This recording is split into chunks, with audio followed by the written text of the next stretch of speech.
Okay, I think we are live. So today is our third virtual info feast of the season of fall 2020. And if you've been following with us, we've been talking about some really important issues. And today we're going to be talking about the power of our vote. We have some guests with us today. To go through that discussion, but we want to invite you to hang in with us for the next hour. Also let you know about the next one that's coming up on the power of higher education, which is going to be on November the 13th, which is in 2 weeks. We'll be right back here at noon on November 13th to talk about higher education. Today, again, we're talking about the power of our vote. And before we get started, we have a couple of housekeeping things. If you've been here before, we've been through this, so we'll go through it one more time, and then we'll get to introduce our panelists for today. So our Peter Paul mission, of course, is to support the neighbors of the East End and educate its students, equipping them to serve as positive contributors to their families, community, and society. And so that has been the purpose of this series, to be one of those ways that we do equip our neighbors to educate, engage, and empower them. And as everyone knows, we're in that election season. We only have a few more days to go before the election. So we just want to talk about how important it is for us to be a part of this and how each of us has a place and a voice, whether we feel like it or not. And so we're using these conversations to bridge individuals and organizations and communities to build connections while engaging in topical conversations to designed to move us collectively toward action. And we are asking, like we always do, for us to follow 3 rules: to honor all voices, whether we agree or disagree; to honor all experiences, because we all come from different backgrounds and have different perspectives. And so we're going to honor each other and honor each other's pure motives. First of all, have pure motives with the things you say, hopefully with good intention. When we speak to one another, we want to say from conviction what we feel, with other people in mind, with their experiences, their feelings, and their opinions in mind. So we want to respect one another. So we ask that each of us do that on this panel, as well as those who are watching on the live. You are open to leave comments and ask questions. We actually encourage that you do that. We will be monitoring those questions and try to incorporate them into our conversation. So please feel free to do that. But again, as you're doing that, we ask that you honor all voices, honor all experiences, and honor pure motives. So again, today we're talking about the power of our vote. Our panelists today, Ms. Sonia Staples was not able to be with us today, but she's the founder of Prison to Promise. I do encourage that you look up her website. She's doing some amazing things. We also have Ms. Sheba Williams with us today, the founder of No Left Turns, and Mr. Alex Mejias, the founder and managing attorney of James River Law. Before we get into the questions, though, I would like to give each of you an opportunity to kind of introduce yourself a little bit more, just kind of give us a little bit of background into what you do and why you felt like it was important to be a part of this conversation. I'll stop sharing my screen and give the opportunity for Ms. Williams to kind of introduce herself, if you don't mind. Good afternoon. My name is Sheba Williams. I am the founder and executive director of No Left Turns. We do reentry work in the city. We also, I'm the co-founder of the Institute of Forgiveness, which works on the juvenile justice piece. I am a lifelong Richmond native. Mine is 10 years where I worked on my 4-year degree, but I'm back. I've been back here since 2012, and a part of our mission is to make sure that people who are impacted by incarceration are able to use their voice for change. So in 2016, when we literally fresh off of starting our organization, there was a huge push to get 231,000 people's rights restored in the state under a blanket order by Governor McAuliffe at the time. And, you know, the system shut down. We were at the governor's office and the voter registration system kind of crashed. Myself and another board member were involved in getting that deadline extended along with a ton of other organizations. And that's just been our piece since then. So this is extremely important for you all, and we support it. Awesome, thank you so much. And Alex, if you could share a little bit for me, I appreciate it. Sure. Hey everyone, my name is Alex Mejias. Like Sharika said, I am the founder and managing attorney of James River Law, a local law firm here in town. I've also been involved in various ways in the community. One is one of the co-founders of the Richmond Community Bail Fund, which provides free bail for folks in and around Central Virginia. And I also had the privilege of running for office here in the 7th District back in 2017. And just really excited and hoping for a great conversation, and certainly very, very much want to encourage folks to get involved with what's going on, particularly with anything that involves voting. So thanks for having me today. Thank you. I really appreciate you both. And just from what you're saying, like, I hear that you both work with people who pretty much have the least amount of access to what we're going to talk about today, who had the most barriers. And so I feel like if we can bring some hope around even that issue, then we definitely will be able to hopefully activate some people who don't have those level of barriers, who just need to be moving and get out and use your power, your voice to vote. And so I have some questions for us just to get us started. Again, we're going to have a pretty organic conversation. It's just to kind of help us get moving, but feel free to share, what's on your heart and what you feel like needs to be said. Again, we'll be watching the comments in case there's questions from the audience. But to get us started, I think one of the things that I hear a lot is, how do we stay informed around the issues? How do we stay informed around how to vote to make sure that we're getting good information with so much that goes around? Do you have any advice for people who feel like, I would vote, but I just don't know what's happening? If one of you want to speak to that. I'll go.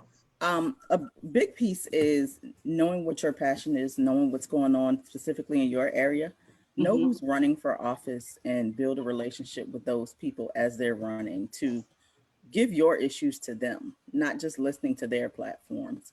If you know that I have elementary school kids and I want to see the best in my schools, talk to your school board representatives and people who are running for that position.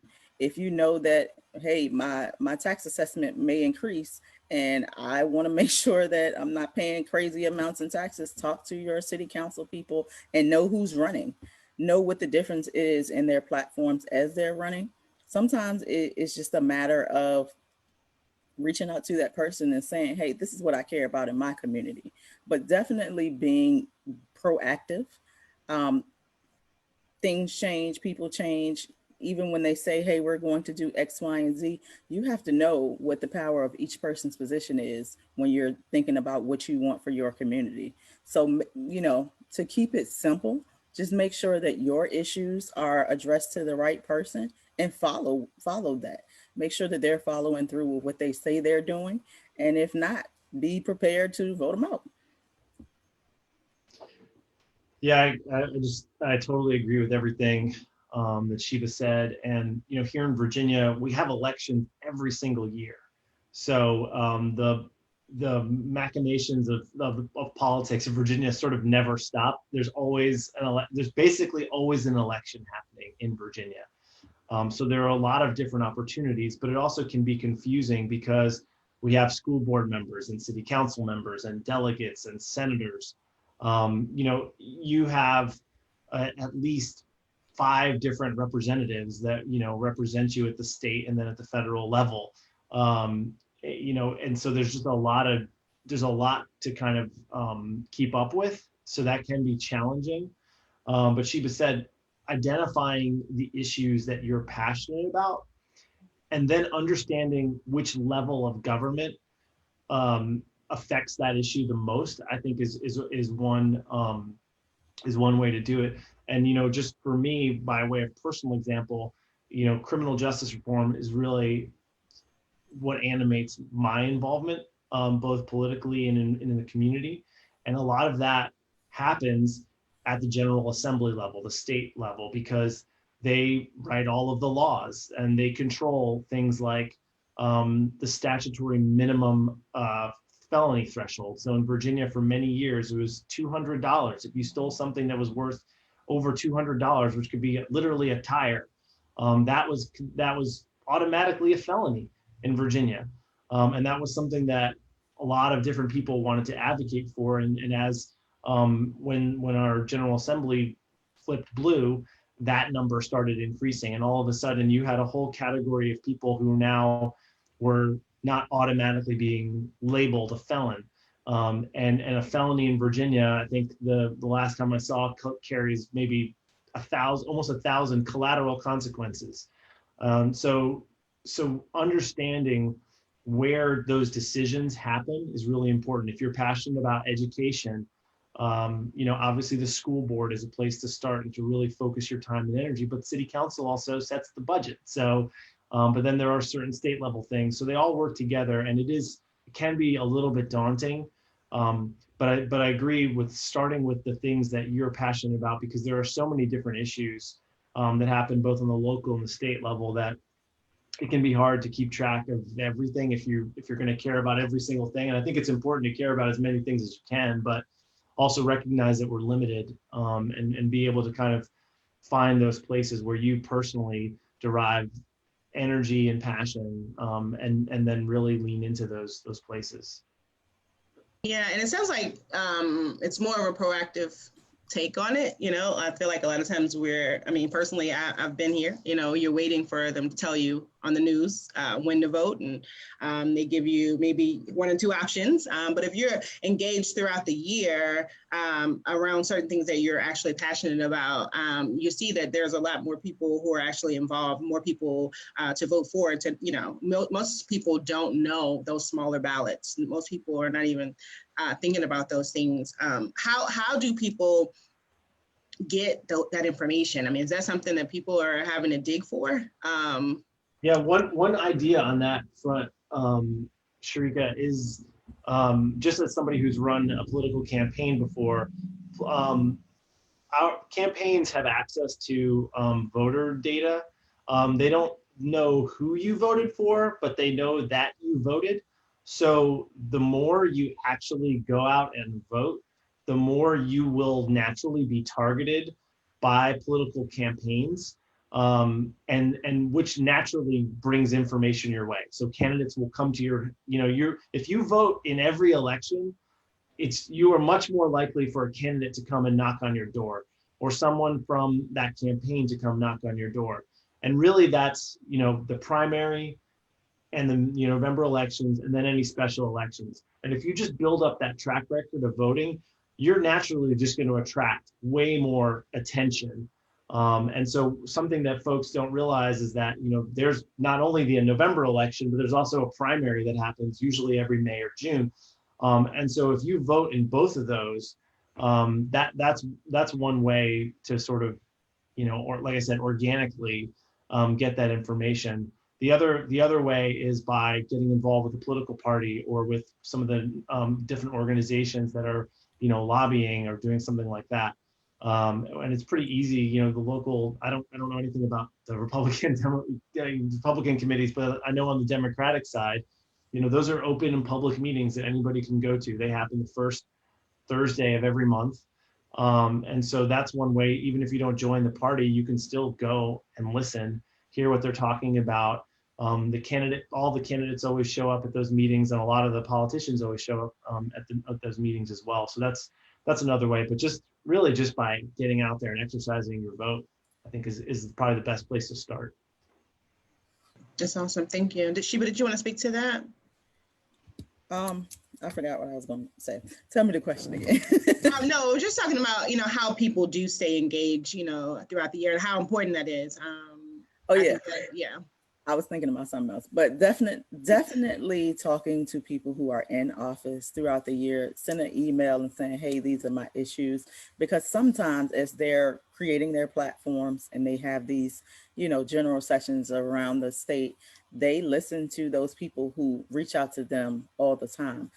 I had a politician tell me a couple of years ago, when you come through General Assembly, which is typically starts in January, ends around March, you probably have about 10 minutes of my attention. And sometimes you only talk to my legislative aide.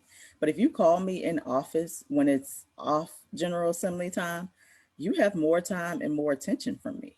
So that was something that always kind of stood out. Definitely, taking the initiative to say, this is what I care about and this is where I'm going to go. Um, Ballotopedia I use a lot to look at like my sample ballot, who's running, because like Alex said, there's an election every single year in Virginia. We will come off of this election voting for president, senator, and our Congress people. And then we'll have another election in June where we're voting for our governor and lieutenant governor and attorney general. So we're constantly having to figure out who's running, what's on the ballot, what are we voting for, what initiatives are there, which, can be overwhelming. But it's very important to, figure out my issues and figure out who to address, when to address. General Assembly is a madhouse. If people don't know and have never been there to testify, you may get a notification at 6 a.m. that, hey, I'm going to testify at 1 o'clock and then be sitting there for 2 or 3 hours. But if you reach out to your representative, and we have a tool in Virginia called Who's My Legislator.com. You can put in your home address and you can see everybody that represents you from, the levels of congressman, attorney general, et cetera, et cetera. That's a start. Knowing your district, sometimes you can go to vote.elections.virginia.gov and put in your address and see what district you're in, because some people don't know what their districts are, and that determines like who your representatives are. So it takes a little work, takes a little knowledge and education, but Google is always your friend.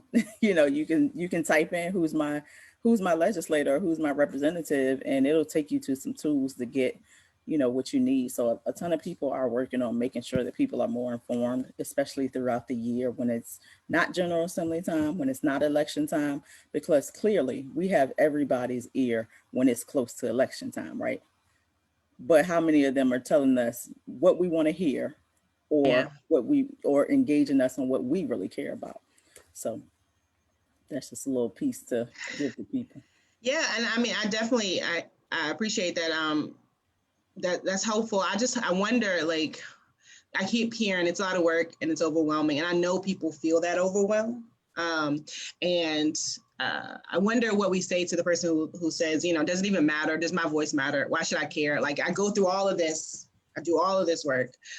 Is it even going to make a difference? What do you say to that person? So we fought, our ancestors fought and died and bled and were hosed with fire hoses and sick with dogs to fight for this right to vote. And when Black men got the right to vote, women still were behind by a decade or more. If our vote did not matter, it would not be fought so hard to keep it from us. So it absolutely matters. And I hear everybody say, but it's just one vote. It's not going to make a difference. But the Electoral College, they just steal the vote. There are elections that have been won by less than 1% of a margin. So everybody who takes the time to get out and vote absolutely counts, absolutely matters. And, just don't give your power away. I know there are woke folks that say voting has never changed anything, but guess what? If it didn't, all of these people wouldn't be knocking on your door and sending you text messages and calling you saying, hey, vote for me. So that's really good.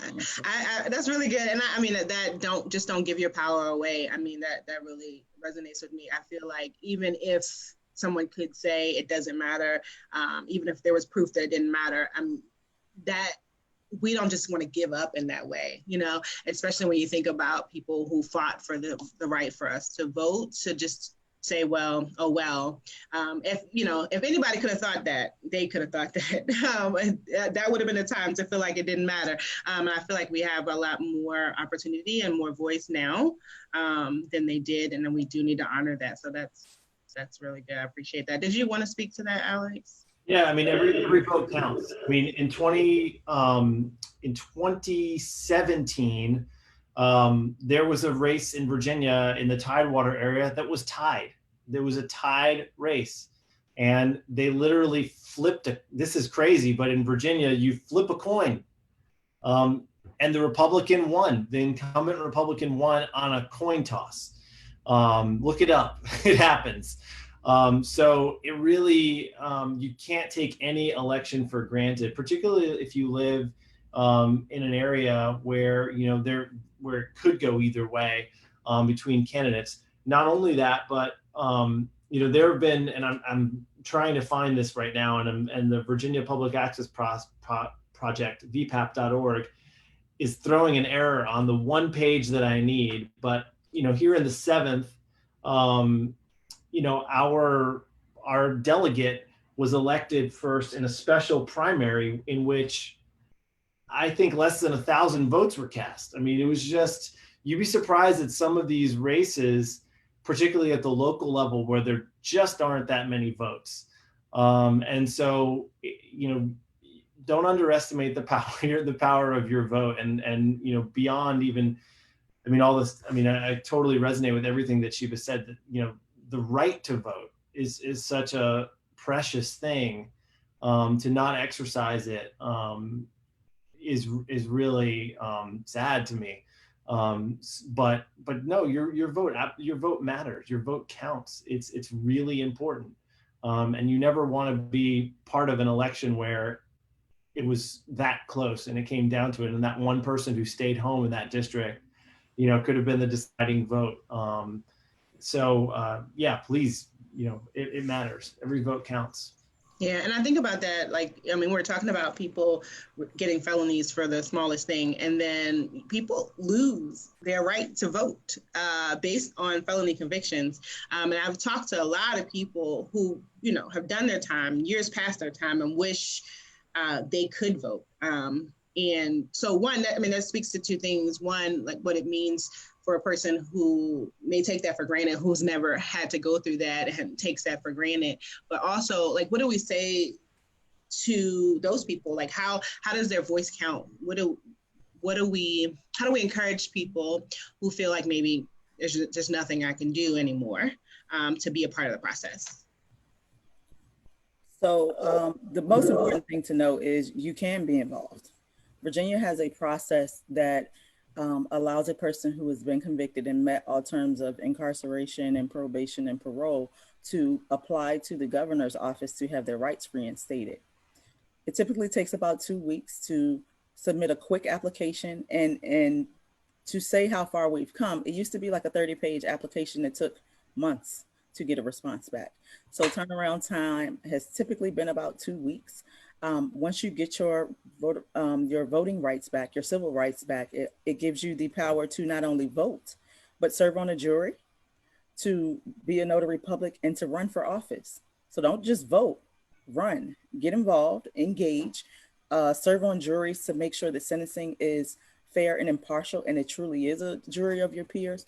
But you can get your rights back in a short amount of time and use your voice. And when you are a person who is still on parole or probation or still incarcerated, you have family members who have access to the vote, but that doesn't mean that you can't participate.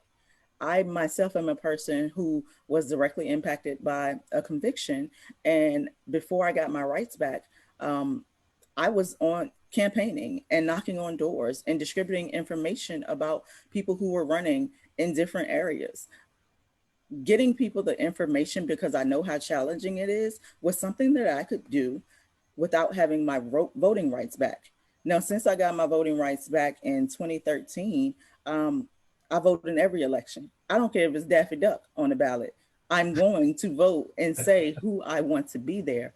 And one thing I wanted to add that Alex brought up, some people run unopposed. In these uprisings this past summer, a lot of people were saying, we want the sheriff, the Commonwealth attorney, we want all these people out of office, but a lot of them went unopposed and people didn't show up. Voting in off elections that are not presidential have something like a 1 or 2% rate of people coming to the polls. You have to get involved and figure out who is running and who is representing me. And if they're not representing me properly, who is going to run to unseat them? Amen to that. That's good. There are many, many, many, many, many. You'd be surprised at how many politicians run unopposed year after year after year. So vote, run, support those who are running, encourage other people to run, get involved with campaigns. There's a lot of different ways to get involved, and you know, your vote is powerful, but you know, if you can bring 5 people out to the polls, that's incredibly powerful as well. Yeah, does your organizations help with that at all? If somebody was trying to restore their rights or figure out how to go through the process, do you have any advice on where to point them to or how to do that? We do it year round. The day that you get confirmation that you've been released from parole or probation, you can pick up the phone and call us. We're at 804-918-6470, and we can do it over the phone. It takes about 2 minutes, literally, because all they ask is your full name, your birth date, social security number, and it typically pulls up your current address, but if it doesn't, that's not a big deal. And it asks which court you're convicted in. You were convicted in. That's it. You wait until you get confirmation back. You don't even have to wait, because I check it myself. And then I call and say, all right, it's time to get registered to vote. You know, we do both steps. We follow up and make sure, but there are so many other people who are doing it. You can do it yourself. It's a very easy process, but there's always some anxiety around technology for anybody who has been incarcerated for any amount of time. And it's only people who have been convicted of felonies. I had a lady when I first started No Left Turns, who did not vote for years because she was charged with a felony in 1979. And it was adjudicated down to a misdemeanor, which means that it was played down to a lesser charge. She did not vote until 2015, when she called our office and said, hey, I want to get my rights back. I had these convictions. And when I looked it up, I said, you never were convicted of a felony. You have 2 misdemeanors on your record, and that's all it's been your whole life. You could have always been involved in the process. And she couldn't believe it, you know. So it's important to know that only people who are convicted of felonies lose their right. My organization and a coalition of other people are working right now to change the Constitution to have the disenfranchisement clause removed, so that people who are convicted of felonies are no longer losing their vote. The history of voter disenfranchisement is racist, period. In 1902, there was a conference in Virginia held that said, we have to keep Black people from being involved in voting. That is all it is. It's not about public safety. It's not about being a person who is not redeemable. It is all about disenfranchising Black voices. So take advantage. Call us if you need us. Yeah. Facebook, out in the streets, wherever I am, I'm always down. There are a ton of other organizations: Prison to Promise, New Virginia Majority, Legal Women Voters, Progress VA. Sharice's Voting is a new campaign that's targeting young people who think that their voices don't matter. Civil ACLU always has information on voter protection, and they are some of the people who step up and sue the Supreme Court when they decided to not extend the voter registration deadline this year and in 2016 when the systems crashed. So yeah. Yeah, if you're watching, I know there's a lot of information. I encourage you to come back and watch it again and get that information. But that really, for me, if nothing else, knowing that the process is set up to keep my vote from me tells me how powerful my vote is and how much it matters. Go ahead, Alex, I'm sorry. Yeah, I mean, just to piggyback on that, you know, Black folks in Virginia had a great amount of political power up until that point. And the 1902 Constitution that Sheba referenced was a direct response to Black politicians being elected in Virginia. And they literally, it's in the historical record, they literally said, we need to get Black people off the rolls. How can we do it? And this is the method that they chose. And that has been cooked into the books of the Virginia Constitution for the last 120 years because of it. And so when we talk about, when you hear the word institutional racism or structural racism, that's what we're talking about. racism that was literally intentionally baked into the structure of our politics and our society and our laws.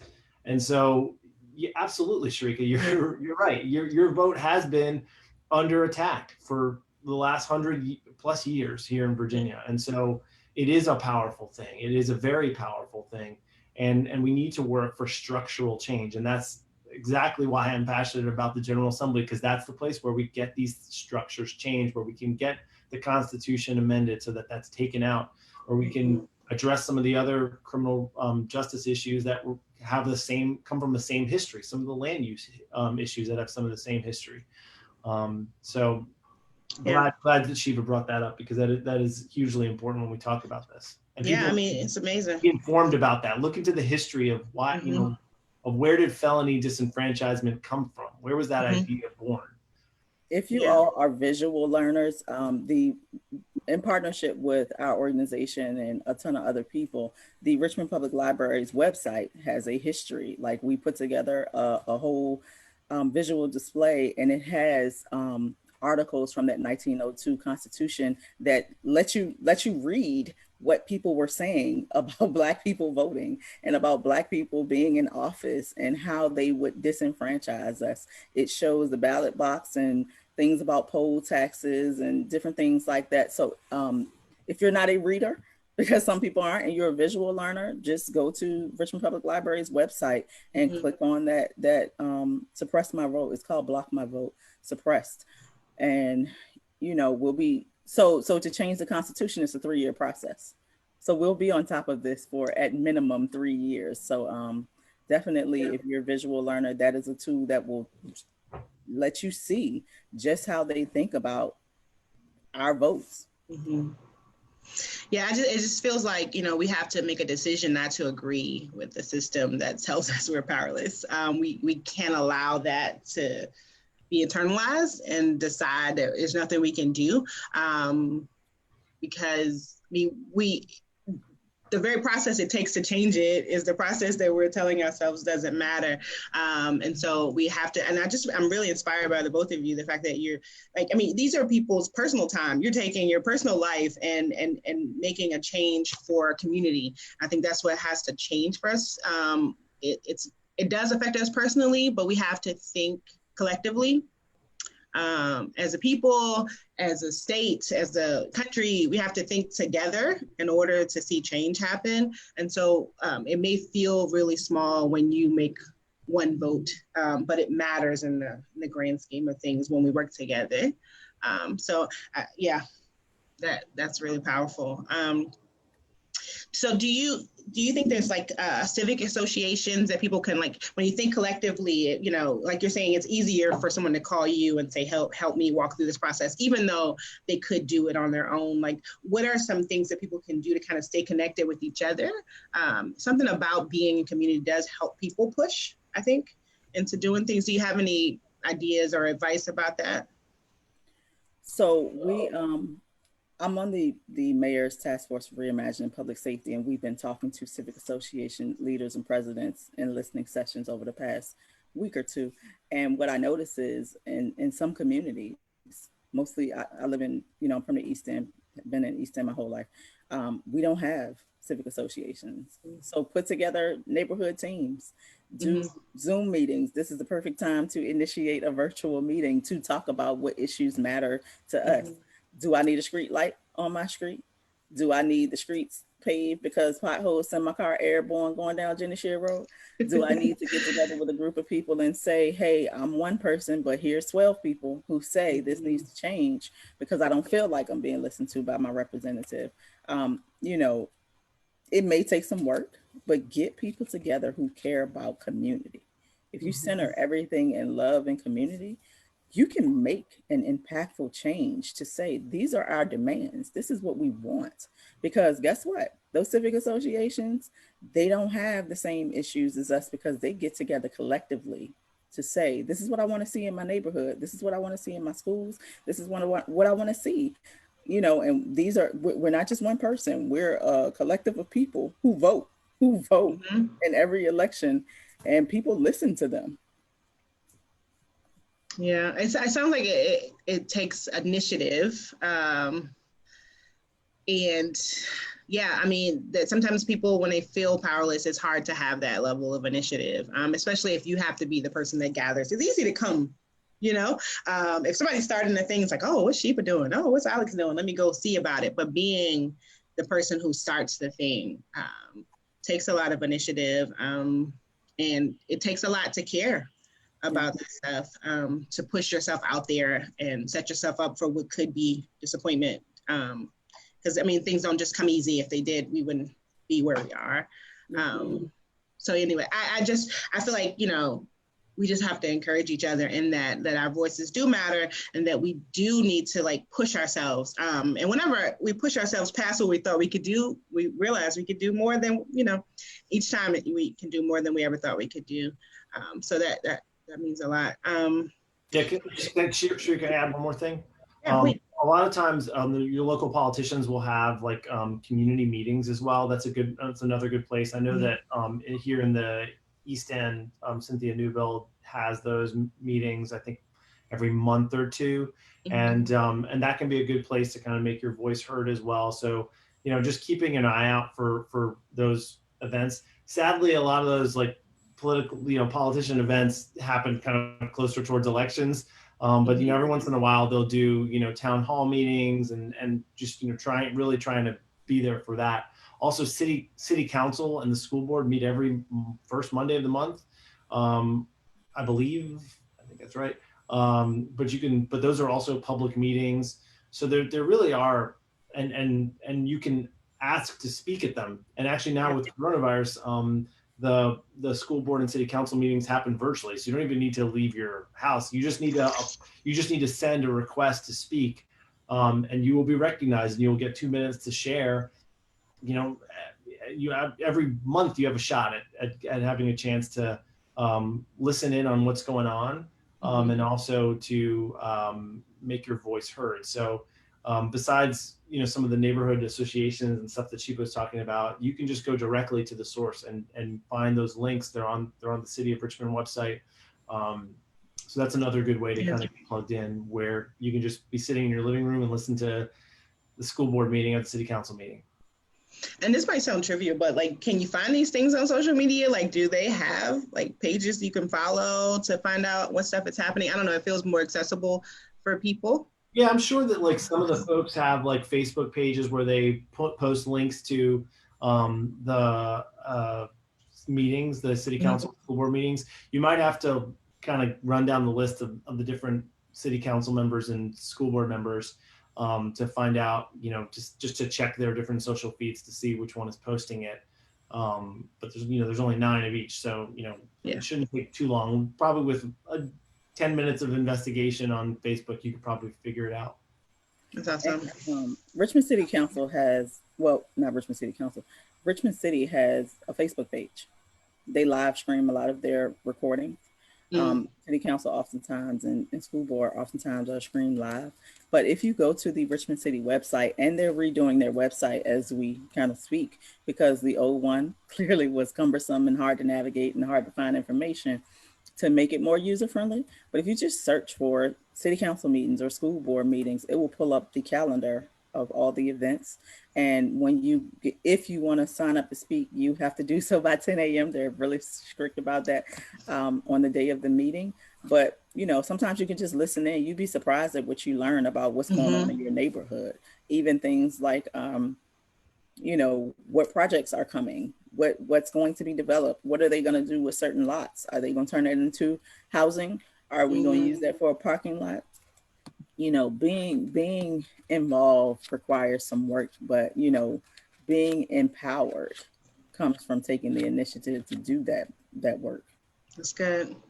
Yeah, and I think that that's helpful too, to figure out what you're passionate about. I mean, we're talking about going after the thing, so you have focus, going after the thing you're passionate about. And if it hasn't been something you've thought about, years, maybe decades, you might not even know what you're passionate about. But I feel like being a part of those type of associations, being a part of those meetings, will make you think, and when something affects you or your family member, then like this is wrong, and it makes you think about, okay, how do I move in this way? But until we're affected that way, we might not even know what the issues are and what to vote for. So I think that even just listening in could be helpful in that way.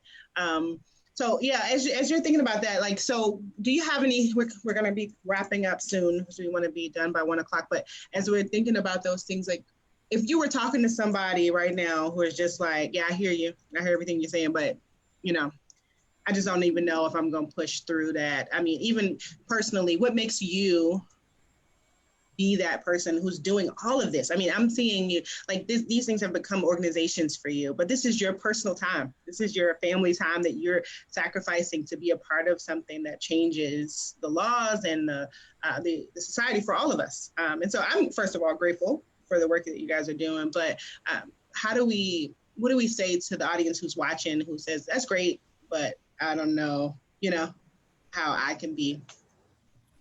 So for me, lived experience is absolutely what got me engaged. Incarceration has always impacted my life. When I was 10, both of my parents were incarcerated. My sister was wrongfully incarcerated for about 6 months for something she didn't do. I was wrongfully convicted in 2004. My husband was incarcerated at the age of 15 and tried as an adult and was sentenced to 74 years. He didn't learn the law and learn to get involved until after he was incarcerated.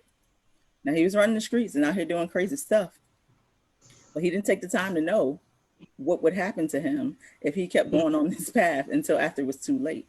So we make it, our business to empower others and give them the information to know their rights and know what their rights are before it gets to a point. And sometimes that's not even about criminal legal systems, because I don't know what criminal justice is. It's not always about juvenile legal systems. Sometimes it is about how to engage with people in the General Assembly, how to engage with your legislators throughout the year, how to build a movement to get things changed, like saying, hey, we want a school in our area. So everything kind of boils down to using your power to get what you want. And we may not always agree on what other people want, but it's not my job to say, you can't want a baseball stadium in your area. It's my job to say, here's your power, here's how you use it. Make it happen. And then they fly on their own, they're released from the net. But just knowing that there were so many powers that were taken away, and clearly, Alex and I work in a specific, realm. We work in these criminal legal systems and juvenile legal systems to make sure that, one, our people don't go into these systems unintentionally, because there's almost 3 Richmonds.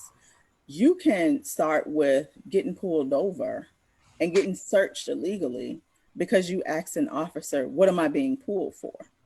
It doesn't happen the same way on the west end of the city. So asking for change, saying, hey, we need to be treated equally, is one way to prevent felonization, to prevent people from being incarcerated for things that are trivial. The fight in special session just this past couple of months, some bills came through that said you can't be pulled over and searched because of the smell of marijuana anymore. Because we all know police were saying to anybody, I think I smell marijuana. That can't be challenged in court. That can't be challenged on the scene. There's no field test to say I smell marijuana. And of course, a lot of these police officers go before a judge and the judge sides with the police officer. So pretextual searches got stopped. Having accountability for police officers for when they cause harm in the community, instead of allowing them to step down with their pension and going to another locality, they say we want a database of people who commit harm in communities and try to go to another area. So it all started and came from people saying, I want different in my community. I want to change and I need to know how to do it. So that don't ever underestimate yourself, the power of your voice. And I'm 5'3", 150 pounds, and I'm a rage machine. We bought our first home last year and our builders were horrible. I would have never learned the rules and laws around the board of contractors until I took it to a point where I filed complaint after complaint after complaint until I figured out, board of contractors is where we hit them in the pockets and it hurts. So, a lot of times lived experience is what drives people. Yeah. No matter what your lived experience is, use it to make sure that you want to see others not go through what you went through. That's awesome. That's great. Yeah, for me, I think that it's really about what it means to be a neighbor, a good neighbor. I think that's what I think initially. I mean, obviously, for me, I'm a person of faith, and the Bible talks about loving your neighbor, and so that's a huge driver for me. But just like, even if you're not coming from that place, I think we all want to be good neighbors. We want our neighbors to be, good and to treat each other with respect and with dignity. And I think that working for the respect and dignity of your neighbors inherently, helps yourself, because at a certain point, you could be the one who's not being treated with respect. You could be the one whose dignity is being denied at any point. And so we want our districts and our cities and this city and the counties to be places where people are treated with dignity and respect, just like we would want to be treated. And right now, that's not always happening. And so saying that doing small things and big things to use your voice and your power to ensure that you, your children, their friends, your family members, your neighbors are treated with dignity and respect in everything that they do, in my mind is why we should do, is why we do all this, why I do these things. And I think that's something that we all want. We want for ourselves. We want it for our children.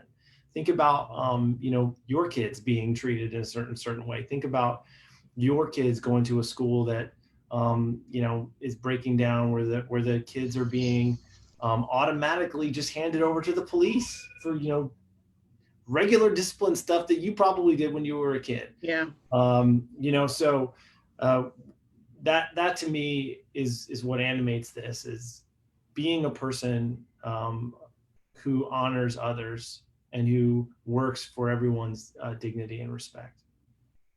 That's awesome. Thank you so much, Alex. I really appreciate that. And what I'm hearing you guys say is we got to use what we got, even like your example about the house. Like, a lot of times we learn as we go. And so when it might look like really easy for somebody else to build a house, and I go to start building and I run into issues, and that causes me to want to change things. Either I just ignore the issues or I want to make a difference. And so regardless of what the issue is for you, we've all run into something. We all have something that we have experience in, that we have passion about, that we can make change with if we put that initiative behind it. And then I also hear you saying, sometimes we wait till it's too late to have the passion, and we can't continue as a community to wait until it touches me or my brother, but for me to care, because by then it's really late, and it takes us years to dig through the process. So I just hope that whoever's watching hears that. I hear that, and I really appreciate that we need to be a part of this process wherever we have, whatever time we have, whatever voice we have to start using it toward making, even if it's just me thinking about my street. What do I do? What can I do in this neighborhood with these 8 to 10 houses, so that the overwhelm is not, oh gosh, who's going to be the president? Like that's way too far away, and start thinking about what's happening in my neighborhood, with my neighbors, my family, and how can I be used in that? And so that's what I'm hearing you guys say. I really appreciate that. Everyone who's listening, we're going to, try to keep you guys connected with these organizations. Again, that's the goal for Peter Paul, to connect our community with our partners who are out here doing the work. So if you are listening and you feel inspired, or you have more questions, you can always contact us at Peter Paul. Again, I'm Sharika Chu, the Family Engagement Coordinator at Peter Paul. You can always reach out to me directly. We also will be definitely glad to connect you with Ms. Williams or Mr. Mejias. And if you have questions or want to help and support and volunteer, that's a good thing. I mean, we only have a couple minutes, but I mean, do you have ways that people volunteer with what you're doing with your organizations that people can connect to?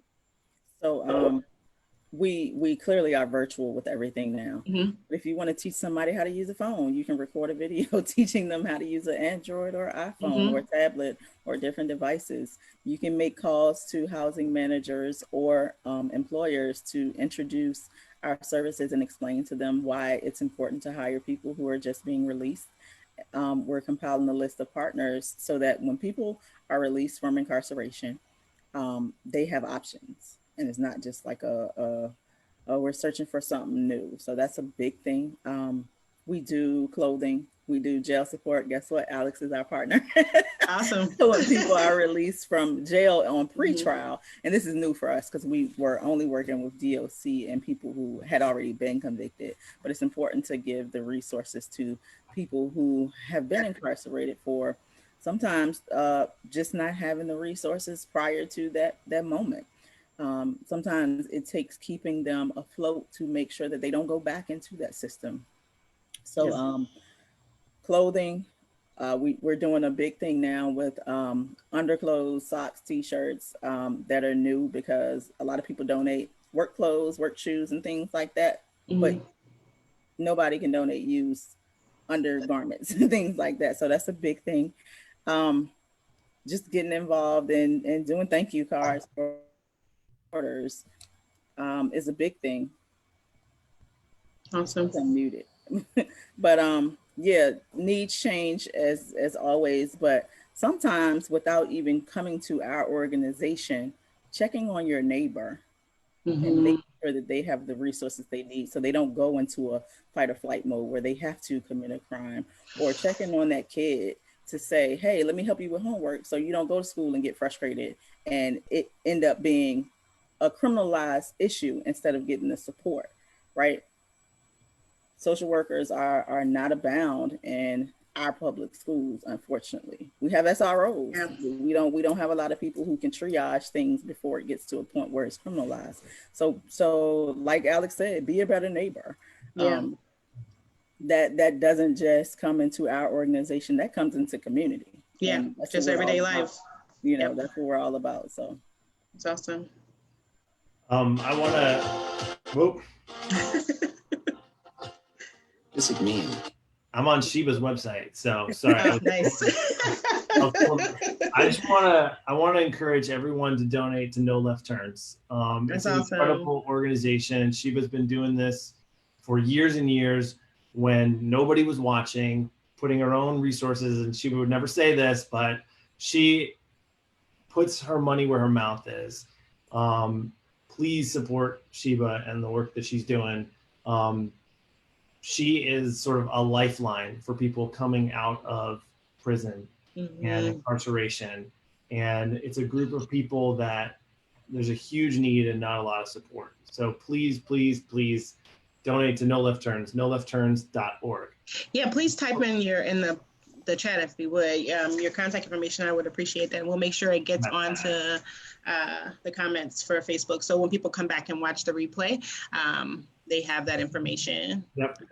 So and then for us, for the bail fund, our website is RVA Bail Fund. We actually are accepting volunteers right now. Sheba sort of works as people are coming out. We're trying to keep people from going in. We're on the front both ends. Yeah. So, but we have a huge need for folks. We've really been scaling up our operations of, bailing folks out all around the Central Virginia area. And not only that, but we also help people with transportation to get to their court date so that they don't have a failure to appear, so they don't have a CAPIA, so they don't end up back up in jail again. And so we are always looking for volunteers who are willing to spend a little bit of time. We just keep a weekly schedule. We operate an almost 24-hour hotline for people.